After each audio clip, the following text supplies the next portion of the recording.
Okay, we're running out of time. The last issue I want to talk about is the media and deregulation and the issue of why Congresswoman Nancy Pelosi, who was invited to this debate, is refused apparently publicly to participate in a debate with the other candidates in this congressional district. What you think that means, and why is it the case that we can't get more debates among the candidates for people to have a chance to hear the different points of view and make their own decision about who they support or don't support? Philip? The media, both PBS and the major networks, are either controlled by the government or the banks. When Richard Nixon was in Watergate, this is very related, in Watergate, when Walter Cronkite did a 2-hour special on Watergate, explained it to the American people, Nixon's lawyer, Colson, called up the head of CBS and said, you shut that guy Walter up, or we will either ruin your stock or we'll buy you out. If you look at every single media company has been bought out in the last 20 years because the guys in New York who really have the money have their fingers on every single corporation. If those corporations don't toe the line, they get bought out. So we have to end the fascist connection between the big banks and Washington, because those are the guys who really run the country. And nobody talks about it, because if they do talk about it, they'll get bought out. Next, they'll do the internet. Okay, thank you. Mike? We have just transitioned out of a 20th century industrial age into the 21st century information age. And we also remember Lord John Acton when he reminded us that power corrupts and absolute power corrupts absolutely. We see an example of corruption of power, not the person, by Mrs. Pelosi not participating in the information age today to bring ideas forward that we're all discussing.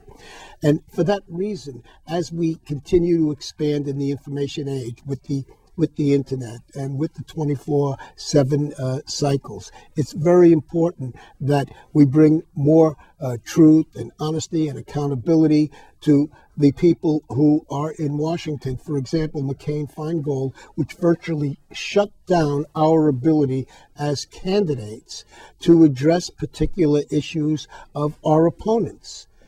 And that's what I mean about we're in an information age now. There's a new responsibility, and we're seeing how our leadership in Washington has failed us. And I'm talking about Republicans as well as Democrats, but we're here to talk about Mrs. Pelosi because she's our representative, and she has failed in that regard. Okay, Chrissy? Well, yeah, briefly, I think the major media is controlled by the corporations, so they can kind of do exactly what they want.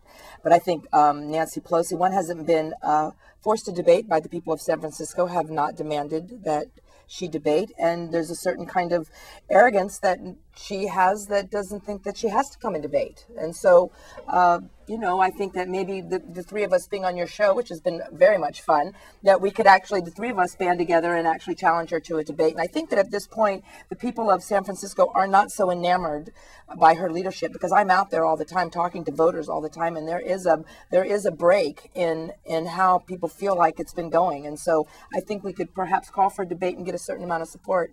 So can I say that all the candidates are in favor of a debate with Nancy Pelosi? Absolutely. Absolutely. Amen. Yeah. So we have unity. Yeah, we do. That's unity. Like the only thing we agree about. So that's so there should be a debate, and there's a call now for Nancy to debate in the congressional elections, at least one debate with the candidates who are on the ballot, who've been able to get on the ballot and get support to get the issues aired. So I want to thank you all for joining us tonight, and I'm glad we had the opportunity to go over some of the issues in a very short amount of time, but at least the people of San Francisco had a chance to hear what your views are and what your ideas are. So thanks for joining us. Thank you very much. Thank you. And our next segment is going to be